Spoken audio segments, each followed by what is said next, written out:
नमस्कार,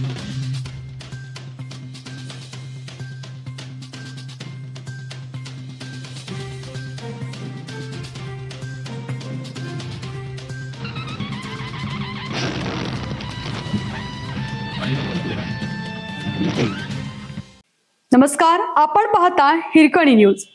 हिरकणी न्यूज प्रत्येक क्षण ताज्या घडामोडी आणि महत्त्वाच्या प्रत्येक बातमीसाठी नेहमी तत्पर. भयभीत शेतकऱ्यांची बिबट्याला झटका देण्याची तयारी. बिबट्याच्या उपद्रवामुळे भयभीत झालेल्या पश्चिम महाराष्ट्रातील काही शेतकऱ्यांनी बिबट्याला झटका द्यायची तयारी केलेली दिसत आहे. पण हा उपाय बिबट्यासह अन्य वन्य प्राणी आणि माणसांच्याही जीवावर बेतण्याची शक्यता आहे.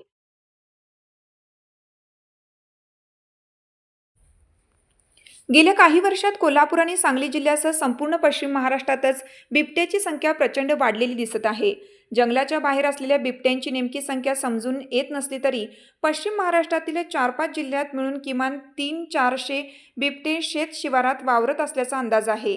गेल्या काही दिवसात अनेक ठिकाणी शहरी भागातही बिबट्याचा वावर वाढलेला आहे. बिबट्यांनी माणसांवर हल्ले करण्याचे प्रमाणही वाढत चाललं आहे.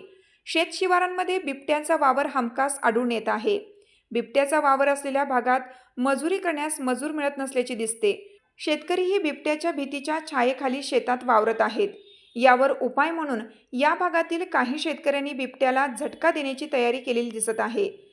या भागातील काही शेतकरी जरी बिबट्याच्या बंदोबस्तासाठी झटका लावत असले तरी त्यात अडकून अन्य वन्य प्राणीही दगावण्याची शक्यता आहे.